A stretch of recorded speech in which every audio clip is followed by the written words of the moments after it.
땅에서 막 금을 캔대네. 금을 캔다 그랬대. 언제 캐냐 그러더라고.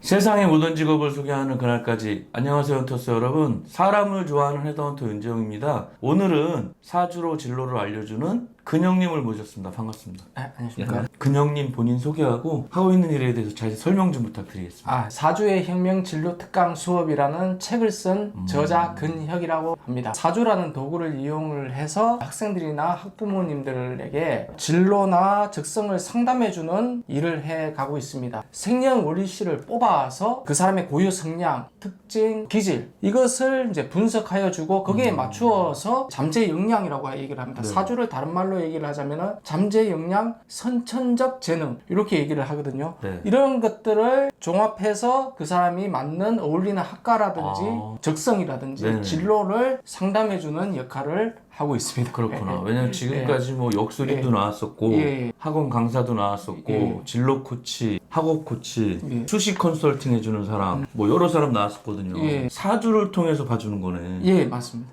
지금 일 하시기 전에 혹시 뭐 하셨던 아르바이트나 뭐 다른 직업 같은 거 있으세요? 대학교랑 대학원에서 외식 산업학을 전공을 외식 했었습니다. 산업학. 예. 완전 뜬금없는 거네. 네, 맞습니다. 저도 처음에는 외식업체나 식품 계열 쪽으로 취직을 하려고 했는데 전망만 쫓다 보니까 잘 안 되더라고요. 아르바이트로 뭐 이렇게 신문 배달도 하고 전단지 사업도 하고 졸업하자마자 네네. 취직이 잘 안 되니까 그렇게 하다가 학원에서 영어 학생들 가르치는 일도 했었고 영어 강사도 하셨고 예. 전공하고도 완전 다르고 예. 여러 가지 일을 하시다가 어떻게 사주를 통한 진로 상담을 하게 되신 거예요? 경력은 얼마나 되신 거예요? 한 15년 됐습니다. 15년? 예. 계기가 있을 거 아니에요? 그러니까 처음에는 학생들 가르치는 쪽으로 일을 해볼까 저는 이제 그렇게 생각을 하다가 강사 쪽으로 하려다가 말을 제가 좀 잘하는 것 같기도 하고 그냥 제 생각인데 시청자들이 보면 알겠죠?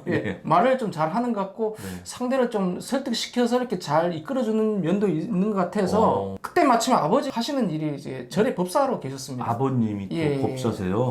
법사는 스님하고 달라요? 스님하고는 좀 다른 개념이더라고요. 저도 정확하게 아버지 한 일을 꼬치꼬치 안 물다 보니까 거기까지는 모르지만 동양 철학이라든지 이런 거에 굉장히 조예가 깊으셨고 사주도 어느 정도 알고 계셨고 아버지가 저한테 너 그러면 학원 강사 말고 또 사주 쪽으로 한번 공부를 해볼래? 저한테 이렇게 너 말도 좀 잘하는 것 같은데 그런 걸 해보면은 또 상대방을 잘 이끌어줄 수 있지 않겠느냐 그렇게 말씀을 하셔서 이제 그게 계기가 됐습니다. 명리학을 공부하신 거예요? 예, 맞습니다. 무당분하고 박수무당도 나왔거든요. 신내림을 받은 거고 역술인들은 공부를 하는 거더라고요. 맞습니다. 책이 있을 거 아니에요? 책이 너무 많아가지고 많고. 잘 선점을 해서 공부를 해야 되는데 처음부터 제가 그렇게 하기에는 너무 버거웠고 그래서 제가 가까운 평생교육원이라든지 그런 데도 있어요? 그런 데서 이제 사주 명리학 과정이 있길래 기초를 먼저 다진 다음에 한문 공부도 좀 하면서 한문도 보고 그래서 나중에 어떤 게 맞는지 좀 생각을 한번 해보자 그렇게 해서 이제 접근을 하게 되었습니다. 지금 보니까 뭐 학원에서 학생들도 가르치신다 그러더라고요. 예, 맞습니다. 저녁에 명리학 강사로 또 나가고 있고요. 명리학 강사도 하시면서 또 영어 수학 개인 과외도 하다가 예전에 좀 했었습니다. 영어 수학 과외도 하다가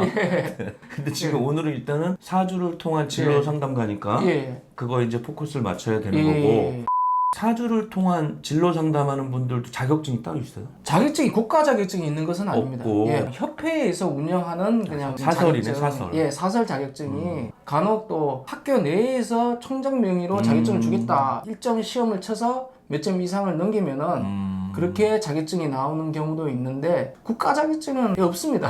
필수는 아닌 거네. 있으면 맞습니다. 좋은 거고. 있으면 좋은 거고. 근데 보통 보면 이제 뭐 자기 사무실 내고 하는 사람도 있는데 우리 근영님은 프리랜서예요? 아니면 뭐 매장을 갖고 하시는 거예요? 솔직히 프리랜서입니다. 프리랜서고 보통 뭐 매장이 있으면 뭐 홍보를 한다든지 이렇게 하잖아요. 근데 프리랜서시면은 주로 어떤 분들이 고객이에요? 10대 분들이라든지 아니면 20대 분들도 진로를 잘 모르니까 궁금하죠. 궁금하니까 오시는 분들도 있긴 있는데 제가 이렇게 쭉 15년 동안 상담을 해보니 주 고객층은 어머님들 어떻게 알고 와요 연락이? 진로를 상담을 제대로 해주겠다 학교라든지 이런 데 좀 홍보를 좀 다니고 아니면 블로그라든지 이런 것을 이용해서 책도 있고 하니까. 예, 책도 있고 하니까 그걸 이용해서 계속 이제 전단지를 뿌리거나 그쪽으로 홍보를 한다거나 블로그 네. 홍보를 한다거나 그렇게 해서 어머님들을 모았습니다. 그럼 책은 제목이 뭐예요? 사주의 혁명 진로 특강 수업. 기네요. 저도 작가거든요. 아. 사람을 좋아하는 해답들 여기다 넣어드릴 테니까 예. 근영님 거랑 제 거 여기다 넣어드릴게요. 여러분들 좀 많이 사주시면 또 인쇄도 들어오니까. 아, 예, 맞습니다. 예. 어머니가 블로그 보고 우리 애가 의대, 법대 뭐가 좋은지 근영님한테 왔어. 예, 예. 그럼 어떻게 뭐 해주는 거예요? 일단은 생년월일시. 그까지는 사주랑 똑같네요. 예, 예, 맞습니다. 그렇게 해서 이제 명식을 펼친 다음에 서양 심리학이라고 해서 가드너의 다중지능 이론이라는 그런 이론이 있습니다. 그렇지, 뭐가 들어가야지. 예, 예, 예, 예. 그러니까 어떤 지능이 있는지를 한 10가지를 나열을 했는데 그걸 이제 동양 철학하고 접목을 시켜서 동서양의 콜라보네. 예, 예, 맞습니다. 그거 좀 예. 있어 보이네. 가드너요? 예, 예. 가드너가 가드너의 딱 다중지능 이론. 예. 다중지능 이론, 이론 예. 괜찮다. 예, 왜냐면 예. 명리학만 들어가면 약간 막연하게 예, 뜬구름 뜬구름 잡을 수 있는데 이것을 접목시키니까 굉장히 공감을 많이 해주시더라고요. 그러니까 우리나라 같은 지금 뭐 MBTI 뭐 다 하잖아요. 예, 예, 예. 옛날에는 뭐 혈액형 갖고 했는데 맞습니다, 맞습니다. MBTI 막 예. 디테일하게 나가듯이 예, 예. 서양의 그런 이론도 접목해서 했어. 그럼 만약에 예를 들어서 어떤 애가 뭐가 나왔다. 그럼 그 다음에는 어떻게 해주는 거야? 제일 먼저 중요한 게 그 학생이라든지 그 아이의 기질을 봅니다. 기질. 그러니까 내향형이냐 외향형이냐. 오. 쉽게 말하면 이제 동양 철학을 접목시켜 보면은 작은 토 같은 경우에는 작으니까 좀 내성적이고 소심하고 좀 자기 안에서 뭘 이렇게 삭히려고 하는 성향. 그러니까 내향형이 좀 강하고. 그렇죠. MBTI로 보면 예. I냐 E냐 그 차이네. 네, 맞습니다. 예. 그리고 뭐 바닷물이다 굉장히 크지 않습니까? 네. 성향이 바닷물 같은 경우는 이제 굉장히 잠잠할 때는 잠잠하다가 또 거쓸 때는 굉장히 거써요. 예. 그렇죠. 감정 기복이 좀 심하고 짜증내고. 예 짜증내고 또 이런 사람들이 또 은근 또 사교성 굉장히 좋습니다. 뭐 좀 오. 말을 잘한다든지 저랑 비슷한 저도 예, 좀 예. 사교성도 있고 예. 짜증을 잘 내거든요. 엄마들은 이제 다 이제 애들 진로니까 얘가 뭐 법대를 가는 게 낫냐, 예. 경영, 예체능, 예. 의대 예. 이렇게 물어볼 거 아니에요. 예, 예. 그럼 그걸 어떻게 해주냐고. 아 그러니까 오행을 먼저 보고 네. 그 오행에서 만약에 예를 들자면은 표현 능력이 강한지 오. 아니면 기술적인 능력이 강한지 어떤 습득 능력이 뛰어나서 습득을 통해서 무엇을 하는 게 맞는지 예를 들자면은 수용적 지능이라고 얘기를 네네. 하거든요. 이런 학생들은 또 오히려 또 회사원이 또 맞을 수도 있고 또 공무원이나 그렇죠 뭐. 그런 게 있고 또 두 가지로 나누는 방법이 있는데 정형하고 편형이라는 게 있습니다. 네. 정형은 고지고대로 이제 학습한 것만을 위주로 해서 습득을 해 나가고 일을 처리해 나가는 것. 편형이라는 것은 삐뚤 편자를 써가지고 네. 뭔가 색다른 걸 굉장히 좋아하고 모험적이고 창의적이고. 예, 창의적이고 예, 프리랜서적인 성향이 강하고 예. 이렇게 나누어서 설명을 쭉 이렇게 해주고 있습니다. 오, 괜찮네. 예, 예. 처음에 이제 출연 시청 왔을 때는 제 방송이 이제 직업을 하다 보니까 이게 시즌 2 341회거든요. 예. 그게 341개의 직업을 소개하는 중인데 애매했는데 듣다 보니까 좀 이렇게 빨려드네. 예, 오. 맞습니다. 그러면은 예. 어머니가 와서 우리의 성격 분석해서 예. 사주 분석하고 뭐 예. 가드너 씨의 그걸 해가지고 예. 정형평 이런 거 나누고 꽉까지 해줬어. 예. 그럼 비용은 얼마야? 짧게 해주면 한 30분 정도 하면 2만 원 정도. 싸다. 예. 좀 길게 하면은 3만 원, 4만 원 정도를. 그렇게 하지 말고 예. 무조건 1시간에서 10만 원 받아요. 경기도 어렵고 사람들이 마음 편하게 왔는데 괜히 돈을 많이 낸다는 생각이 맞아. 들으면은 그럴 수 있어. 내담자 입장에서도 조금 불쾌할 수도 있고 그런 면이 있다 보니까 전에 예. 진로 상담하셨던 분 나오신 분은 예. 1시간에 10만 원 받더라고요. 아. 그 추가하면 뭐 이렇게 해주고 하는 거고 타로 카페 사장님도 나오셨는데 예. 그 정도네. 대구권에서는 한 5천 원 정도 타로를 받습니다. 아 예. 그래요? 예, 5천 원 정도. 대구에서 오늘 서울역으로 올라오셨네요. 아, 예. 강남역까지 오셨는데 그래도 강남 오랜만에 오셨겠다. 예, 맞습니다. 예. 대구가 예. 타로가 5,000원이니까 예. 그러겠네. 한 2, 3만 원. 직전 가격이 그 정도 되지 않겠느냐라는 생각에서 괜찮네요. 예, 그렇게 예. 하고 뭐 예. 추가로 뭐 둘째 아들, 셋째 아들 뭐 이렇게 하면 더 예. 받는 예, 거고. 예, 맞습니다. 근영님이 예. 자녀분 있으실 거 아니에요? 예, 예, 예. 몇 살이에요? 예, 6살입니다. 아 6살 유치원 다니겠네? 예, 예, 예. 그럼 유치원 다니는 이제 뭐 학부형들 만날 일 있잖아요. 예, 예. 그럼 뭐 하세요? 뭐 회사 다닙니다. 뭐 합니다. 그러면은 예. 사주로 진로 상담해주고 있습니다. 이러면 사람들 뭐 주변 반응이 좀 어때요? 그 솔직히 사주라고 하면은 네. 뭐 좋게 보시는 분들도 계시지만은 부정적으로 보시는 분들은 그렇죠. 뭐 종교적인 편견도 있어요. 기독교 이제 신자시 분들도 있고 또 약간 이게 그냥 미신 아니냐 이렇게 또 그렇지. 생각하시는 분들도 있고. 우리도 또 천주교 집안이거든요. 우리 엄마가 점 보는 거 제일 싫어하거든요. 장모님이 불교셨어요. 내 사주를 넣어봤을 거 아니에요. 결혼하기 전에. 뭐 땅에서 막 금을 캔대네. 금을 캔다 그랬대. 언제 캐냐 그러더라고요. 50대 넘었는데. 뭐 100세 시대니까 언젠가 캐겠죠. 그런 식으로 이제 좀 색안경 끼고 보는 분도 있고. 맞습니다. 아니면 이제 또 뭐 자기 애가 뭐 중3이다 고3이다 그러면은 우리 애 좀 봐달라고 수도 있잖아. 그런 학부모님도 계시고. 궁금하니까. 맞습니다.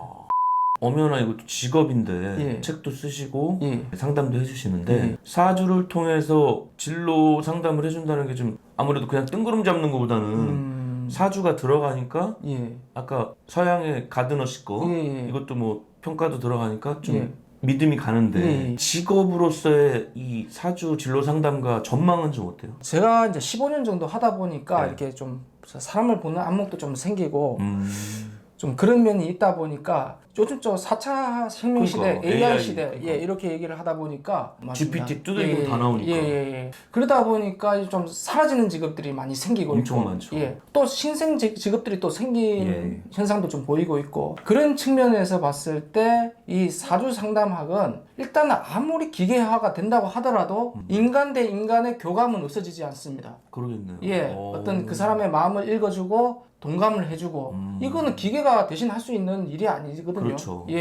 그렇기 때문에 잘만 하면은 이것도 굉장히 전망이 있지 않겠느냐. 진심으로 그 사람을 위해주고 그 사람이 어떤 성향을 가지고 있는지 파악을 해주고 그런 어떤 마음만 가지고 있다면은 이 직업은 평생 갈 수 있다. 괜찮네요. 어차피 그렇게 뭐 생각합니다. 다 진학은 하니까. 그죠? 이거는 내가 다른 사주 진로 상담사보다 강점이다 하는 거 있어? 제일 중요한 게 그 사람의 마음을 읽을 줄 알아야 되는데 그 사람의 심리와 마음을 통해서 상대방 내담자가 마음이 편안해야 되거든요.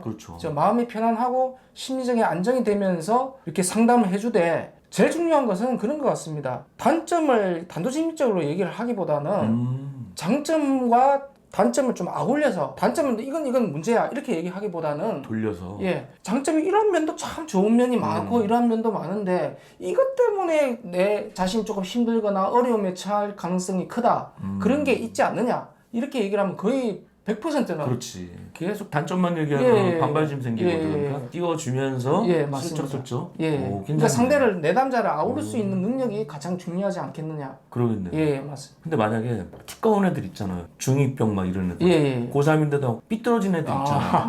엄마는 이제 2, 3만 원 내고 이제 상담 받으러 왔는데 껌짝짝 씹고 막 그냥 관심 없는 애들 있잖아. 너는 떠들어라. 나는 저 그냥 학교 안 간다 이런 애들 있잖아. 그럴 때 약간 노하우 있게 이렇게 하시는 거예요. 처음에는 그렇게 좀 삐딱하게 있다가 그 내면은 맞습니다. 좀 그런 경우도 좀 생길 수도 있죠. 좀 너무 좀 금방진 학생이 있다 보니까 그 사람 마음을 딱 꿰뚫어서 이래서 그럴 수밖에 없다. 마음이 이해가 간다. 이렇게 얘기해 주면 거의 100%는 넘어와요.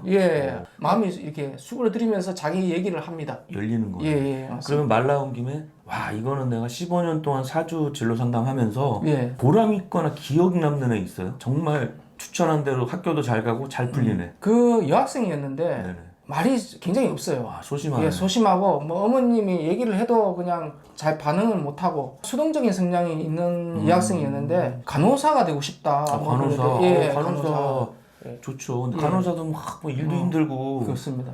태움이라 그래가지고 막 갈구거든. 많이 야간 근무할 때.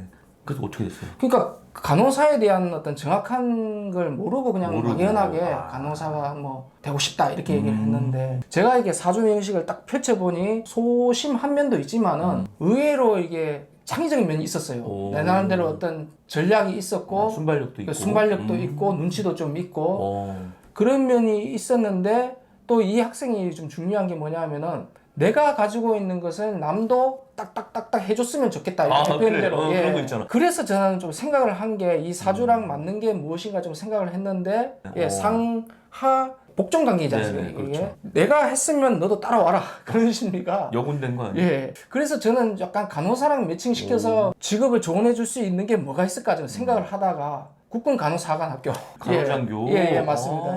그걸로 인해서 그 학생이 목표가 생겼대요. 그래서 몇 년 뒤에 어머님이 오셨는데 네. 거기 들어가서 지금 잘 생활을 하고 있다. 대박이네. 그건 좋은 케이스고 이거는 진짜 내가 다시 저기 외식 프랜차이즈 쪽으로 가고 싶을 정도로 실망했거나 좀 그런 케이스도 있어요. 잘 안 풀린 거. 이게 사주라는 것이 네. 선천적인 성향을 의미를 두고 있습니다. 그렇지. 그러니까 선천적인 성향을 후천적인 것은 환경이지 않습니까? 맞아. 그러니까 선천성하고 후천성하고 또 살다 보면 사람의 마음에 따라서 다르게 될 수 있는 겁니다. 그러니까요. 예. 예를 들자면 이제 삼형살이라는 게 있거든요. 이게 용어가 조금 사주학적인 용어인데 삼형살이 어떻게 제시가 되고 있냐면 날카롭고 분석적입니다. 날카롭고 분석적이지만은 냉정하고 차갑고 그런 면이 좀 숨어져 있다라고 나오고 있거든요. 이게 날카롭고 분석적인 어떤 장점을 잘 이용만 해버리면은 자기가 어떤 위치에서 또 높은 자리에 있을 수 있는데 그렇지 않으면은 이 날카롭고 분석적인 면 이면에는 이것을 또 나쁘게 분석적으로 이용을 할 수도 있는 거거든요. 예를 들자면은 뭐 주식을 조작하는 사람이라든지 보이스피싱 예, 보이스피싱 그런 쪽에 나쁜 쪽으로 이제 날카롭고 분석적으로 이용을 할 수도 있는 거예요. 또 냉정하다는 말도 그러니까. 포함이 되어 있기 때문에 좋은 데 써야 되는데 예. 범죄했을 수도 있으니까 잔대가리 굴리는 애들. 잘만 하면은 경찰이라든지 분석관이라든지 이런 쪽으로도 갈 수 있으니까 프로파일러 그렇죠 프로파일러가 되는 건데 딴 데 써가지고 이상한 거 막 사기꾼 되고 하니까. 그러니까 선천적인 것을 어떻게 그죠. 내가 후천적으로 활용을 해 나가느냐 내가 어떠한 마인드로 이것을 또 그죠. 선이냐 악이냐 그걸 어떻게 추구해 나갔냐에 따라서 그러니까. 사람 인생이 달라지는. 알고 있으면 도움은 되겠다. 맞습니다. 왜냐면 맞습니다. 내가 하기 나름이지 뭐 그런 게 어딨냐 이렇게 하는데 타고난 걸 알면은 좀 맞춰서 하면 나니까. 예, 맞습니다. 근영님이 장점이 사람을 잘 파악해서 말빨로 마음을 열게 해주는 게 장점인데 단점은 뭐예요? 저도 제 사주를 보면은